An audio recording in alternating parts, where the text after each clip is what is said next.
खुलुमबाय लोगोफोर, जोंनि भारत हादरनि नसुंसेरि हादर पाकिस्ताननि बाथ्रा बुंनो नागिरदों दिनै। नोंथाङा मिथिदो पाकिस्तानाव मा जादों? पाकिस्तानाव आगुनि प्राइम मिनिस्टार गाहाय मन्त्रि इमरान खानखौ गुलि गावदों सासे सुबुङा।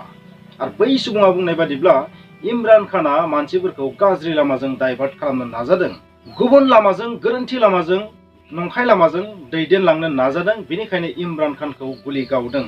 बेबायदि बै सुबुङा बुंदों। बै सुबुंनि बेकग्राउन्डआव रावबो गैया, आर्मिबो गैया, आइएसआइबो गैया, बेबायदि बै सुबुङा बुंनो नाजादों। बेसेबां सैथो समाजै खिन्थागोन।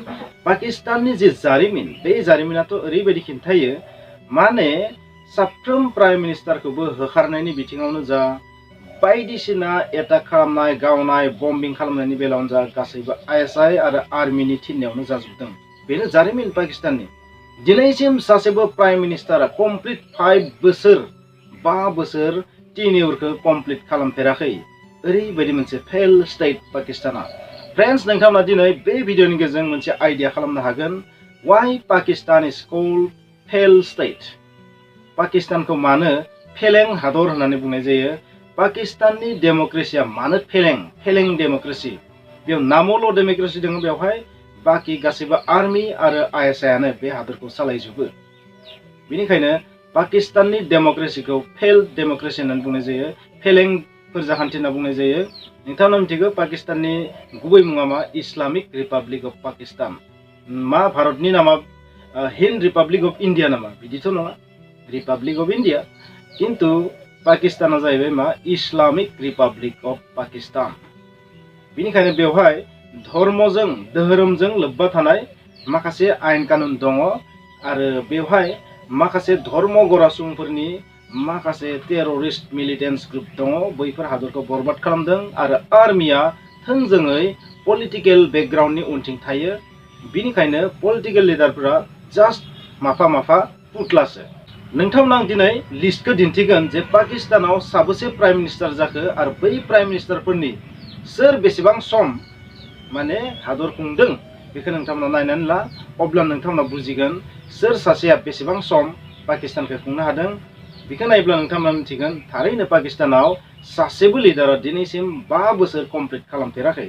फ्रेन्ड्स, नोंथांमोना आं मोनसे लिस्ट श' खालामदों। बे लिस्टआव आं गासै पाकिस्ताननि प्राइम मिनिस्टारफोरखौ श' खालामनो नाजादों। सोर प्राइम मिनिस्टारा बेसेबां गोबाव सम गावनि टेन्युरखौ कमप्लिट खालामनो हादों, बेखौ नोंथांमोना थारैनो नुबानो बुजिगोन जे पाकिस्तानखौ मानो फेल स्टेट होननानै बुंनाय जायो, एबा पाकिस्ताननि जे डेम'क्रेसि फोरजाखान्थि बेखौ मानो फेलार होननानै बुंनाय जायो। इस्लामिक रिपाब्लिक अफ पाकिस्ताना मानो फेलार, बेखौ नोंथांमोना नुबानो बुजिगोन। नोंथांमोना गिबियावनो नुदों मिस्टार लियाकत आली खान। बिथाङा 1947निफ्राय 1951, अब्ला 5 बोसोरथ' जायाखै, जिहेतु 5 बोसोर नालाय बिथांमोननियाबो। आरो बिनि उनाव फैदों ख्वाजा नाजिमुद्दिन, बिथाङा 1951निफ्राय 1953। मोहम्मद आली बग्रा, मिस्टार मोहम्मद आली बग्रा, 3rd नाम्बाराव मिस्टार मोहम्मद आली बग्रा, बिथाङा 1953निफ्राय 1955सिम थादों। बिनि उनाव फैदों मोहम्मद आली, बिथांनि नामा सैयद मोहम्मद आली बोधे, 1955निफ्राय 1956, बिथाङा 1 बोसोर जास्लाबाखै। बिनि उनाव फैदों मिस्टार हुसैन साहिद सुहारार्दि, बिथाङा 1956निफ्राय 1957, बेवहाय नोंथाङा तारिख सारिख नुदों हिसाबै बेसेबां मान जादों, बोसोर जादों, नोंथांमोना आइडिया खालाम। बिनि उनाव फैदों मिस्टार इब्राहिम इस्माइल चौधरीगार, बिथाङा 10-10, बिथाङा 18-10 1957निफ्राय 16-12 1957सिम। डेट मिन्स बिथाङा 1 बोसोरबो थायाखै। बिनि उनाव मालिक फिरोज खान नुन, 7 नाम्बार, बिथाङा 16-12 1957निफ्राय 07-10 1958सिम थादों। बिनि उनाव 8 नाम्बाराव फैदों मिस्टार नूर आल आमिन, बिथाङा 1971निफ्राय 1971। माने नोंथांमोना सानदों बे 1950निफ्राय 1971 बै गेजेरखिनियाव मा जाखो बिदिब्ला, बैखिनियाव आर्मि सासन सोलिदों। बैखिनियाव मोनसे जोंनि इन्डियायाव जाबायदि 1971सोनि खाथियावनो जोंनि इन्डियायावबो मोनसे इमारजेन्सि जादोंमोन, थिग पाकिस्तानावबो मार्शेल ल' सोलिदोंमोन। बै समाव आर्मि सासन सोलिदोंमोन।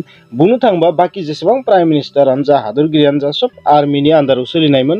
जायफोर नामखौ नोंथांमोना नुदों बिसोरबो गासैबो आर्मिनि आन्दारावनो सोलिनाय, आर्मियानो सिलेक्ट खालामनाय बांसिनानो। बुंनो थाङोब्ला थोंजोङै आइएसआइ आरो आर्मियानो सालायो पाकिस्तानखौ। बिनि उनाव फैनायसै मिस्टार जुल्फिकार आली भुट्ट, बिथाङा 1973निफ्राय 1977सिम प्राइम मिनिस्टार जादोंमोन। आरो बिथाङा 5 बोसोर कमप्लिट जायाखै बिथाङाबो नोंथांमोना तारिखखौ नायबानो मिथिगोन। बिनि उनाव फैनायसै महम्मद खान जुनेज' बिथाङा 1985 निफ्राय 1988 सिम थादों। बेखिनि समाव नोंथांमोना सानदों 1977 निफ्राय 1985 सिम मा जालायखो। बै समावबो माने आर्मिनि सासन सोलिदोंमोन, डाइरेक्ट आर्मिया माने एक्सेस खालामदोंमोन आरो सरकारखौ। बिनि थाखायनो बेखिनि समाबो पाकिस्ताननि जारिमिनाव गोसोम जारिमिन।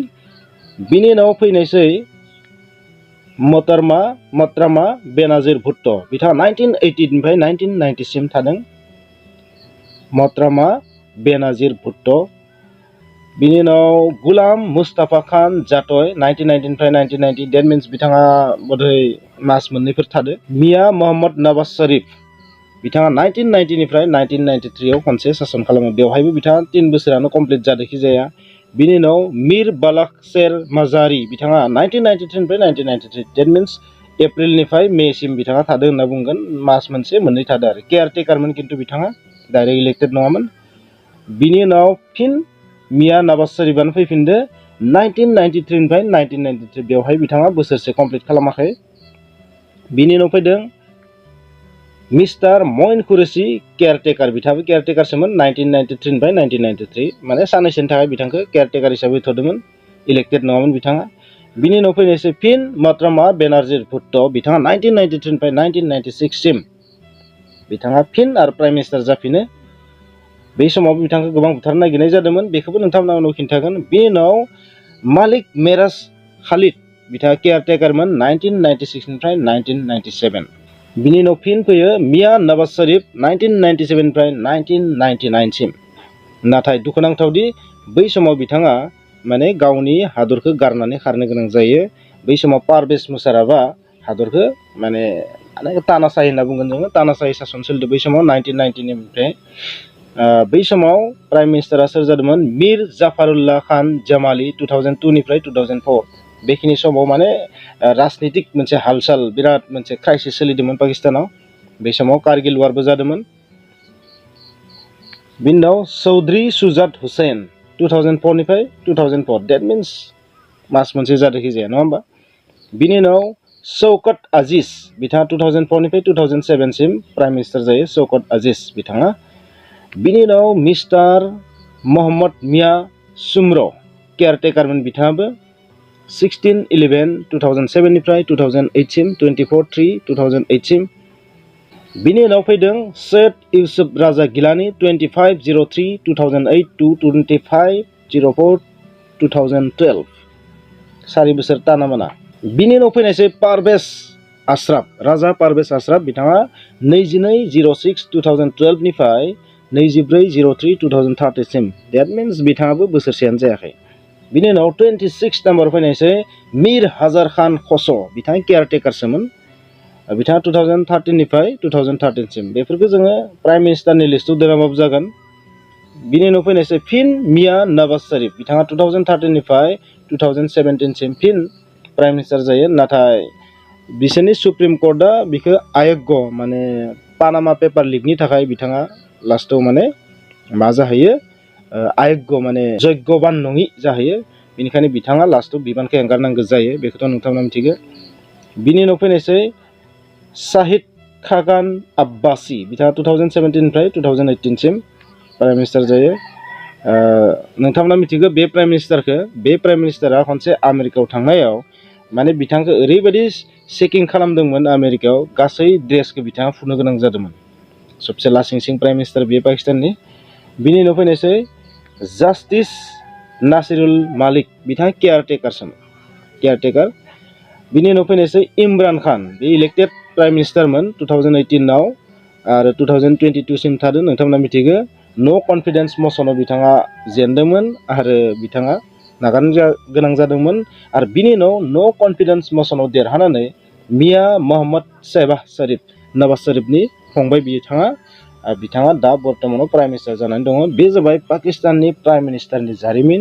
दा नोंथांमोना खिन्थागोन पाकिस्ताननि जि ट्रेक रेकर्ड, ब्लाडि ट्रेक रेकर्डखौ नोंथांमोना खिन्थानो नाजागोन। सोर प्राइम मिनिस्टारखौ माबोरै गावथारनाय जादों बेखौ नोंथांमोना खिन्थागोन। माबोरै गावथारदों बेखौ खिन्थाया, नाथाय नोंथांमोना जास्ट इनफरमेसनखौ होगोन। साबेसे प्राइम मिनिस्टारा दिनैसिम गावथारजाखो आरो साबेसे प्राइम मिनिस्टारा दिनै बेबायदि गावनायनि उनावबो थैयाखै बेखौबो आं नोंथांमोननो साफा सानैखौ खिन्थागोन। आरो बांसिनखौनो नोंथांमोना गोसोआव लाखि बांसिनखौनो 99.9% प्राइम मिनिस्टारखौनो आर्मियानो होखारनानै गोदान गोदान प्राइम मिनिस्टार बानायफिनबाय थादों।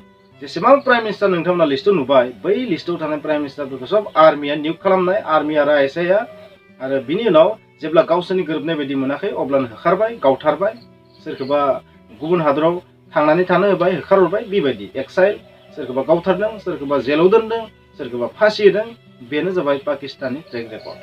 पाकिस्ताननि गिबि प्राइम मिनिस्टार गाहाय मन्त्रि लियाकत आली खानखौ 10 अक्ट'बर 1951 आव गावथारो। बिथांखौ बैंक अफ रावलपिंडी मोनसे कम्पानि बियो बेवहायनो बिथांखौ गावथारदों। बिथाङा मुस्लिम लीगनि मोनसे मिटिं खालामबाय थादोंमोन। बिथाङा स्टेजआव थानाय समावनो बिथांखौ गुलि गावनानै गावथारो। आरो बेनि फाव फान्दायनायाव सोर दंमोन होनबा बेखौ दासिम क्लियार काट मिथिनाय जायाखै। दिनैसिम बे बाथ्राया मोगथाङाव फैयाखै। बुंनो थाङोब्ला बेखौ फाव फान्दायनानै गावथारदोंमोन।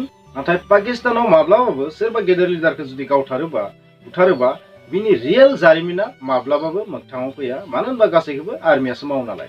बिनि उनाव आरोबाव सासे प्राइम मिनिस्टार जुल्फिकार आली भुट्ट' बिखौथ' फासि होनाय जादोंमोन 1957-58 आव। बै समनि आर्मि जेनेरेल जियाउल हकआ बिनिफ्राय सासनखौ सेना लानानै बिखौ जेलाव दोनदोंमोन आरो 9 बोसोर उनाव बिखौ फासि होहोदोंमोन।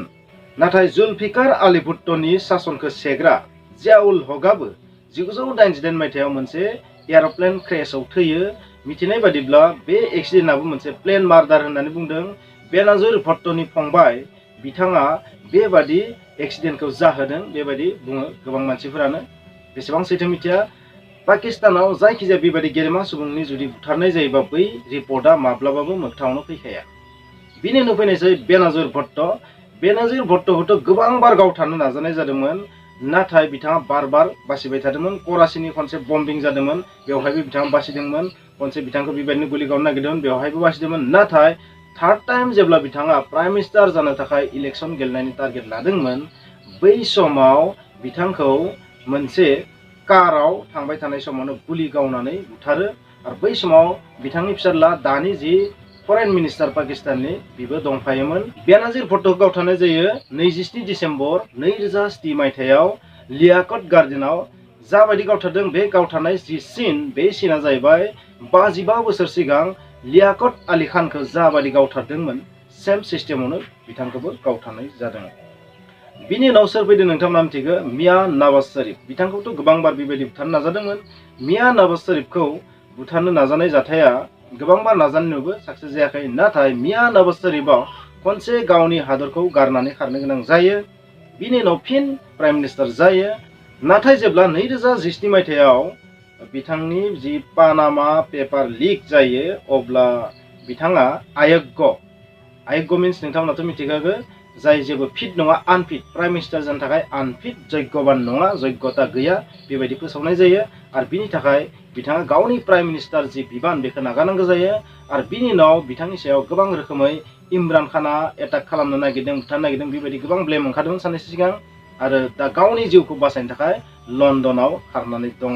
बिथाङा खननै हादर नागारनांबाय आरो दा बिथांनि फंबाय शेहबाज शरीफआ जिहेतु प्राइम मिनिस्टार जादों फिन फैफिननायनि मोनसे टारगेटखौ जों नुनो मोनदों।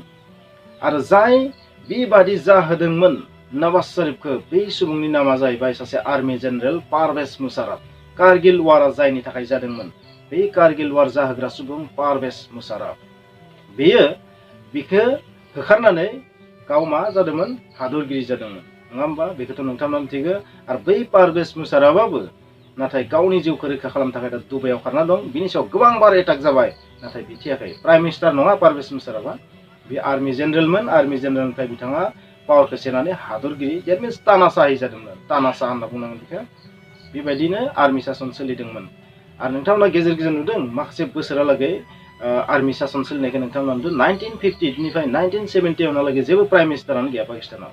बे समाव आर्मिनि कमप्लिट सासनमोन। बिनि उनाव नोंथांमोना दिनै मा नुखो इमरान खानखौ मोनसे कन्टेनाराव माने कन्टेनार होनना बुंनांगोन बे मोनसे गारियाव बिथाङा इस्लामाबादसिम धरना होयै होयै थांगासिनो थादों। बेबायदि थांनायाव पान्जाबनि मोनसे जायगायाव सासे सुबुङा बिथांखौ गुलि गावदों आरो बे गुलिया बिथांनियाव थोंजोङै खर' नङाबो बिखायाव नांगौमोन नाथाय बै पिस्तल जाननायखौ सासे सुबुङा नुदोंमोन आरो बिनि आखाइखौ हमनायनि थाखाय गुलिनि डाइरेक्सना चेन्ज जानानै आथिङाव नाङो आरो बिनि थाखायनो दिनै इमरान खाना गावनि जिउखौ मोनफिनदों होननानै बुंनांगोन माने बार बिथाङा रैखाथि मोनदों बेखौ आं बुंगोन स' बिथाङा दा हस्पिटाल दङ बिथांनि जिउआ रैखाथि दं होनना बुंदों बिथाङा जेबो खैफोद गैलिया होनना बुंदों माने थांखांसिगोन बिथाङा थैनायनिफ्राय बासिबाय बेबायदि आं बुंगोन स' पाकिस्ताननि जारिमिना जोबोर गिलु बालु बिनि बादैबो गोबां बेबायदि प्राइम मिनिस्टार हादरगिरिफोरखौ माने आर्मिया डाइरेक्ट होखारदों बे राजा जालायबाय बिनि उनाव बिखौ आर्मि जेनेरेला बुथारलायबाय बा होखारलायबाय बा बिखौ पावारनिफ्राय बोख्लायलायबाय बिनो सोलिगासिनो थादों पाकिस्तानाव बिनि बादै पाकिस्तानाव जेबो जारिमिन गैया नोंथांमोना दिनै बे भिडिअनि गेजेरजों मोनसे बाथ्रा मिथिबाय पाकिस्ताननि जि पलिटिक्स जि राजखान्थि बे जाबाय अस्थिर बे जेबो राजखान्थि नङा बेवहाय टटेलि आर्मि आरो ISI नि सासन सोलियो बिदिब्ला नोंथांमोना मिथिबाय पाकिस्ताना मानो फेल स्टेट मानो फेलें हादर नोंथांमोना आं बेखौनो बुंनो थाखाय बे भिडिअखौ लाबोदोंमोन पाकिस्ताना मानो फेलें हादर इमरान खाना एप्रिल दानावनो बुंदोंमोन जे बिनि जिउआव खैफोद फैनो हागौ बिखौ बुथारनो थाखाय फाव फान्दायबाय थादों बेबायदि बुंदोंमोन आरो बिनि जि भबिष्यतबाणी दिनै मोगथां जाहैबाय बेबायदि आं बुंगोन नोंथाङा थारैनो बुजिबाय जोंनि नसुंसेयारि हादर पाकिस्तानाव मा जाबाय थादों नसुंसेयारि हादराव बेबायदि जाबाय थानाया जोंनि थाखायबो खहा गोनां नसुंसेनि मोनफ्रोम जाथायानो बिनि खाथि खालानि हादराव गोहोम खोख्लैयो फ्रेन्ड्स बिदिब्ला नोंथांमोना जुदि बे भिडिअखौ नायनो माबा मोनसे जुदि नलेज मोनदोंबा प्लिज बे भिडिअखौ लाइक खालाम शेयार खालाम कमेन्ट्स खालाम आरो जुदि चेनेलाव गोदानबा प्लिज साबस्क्राइब खालामनो दाबाव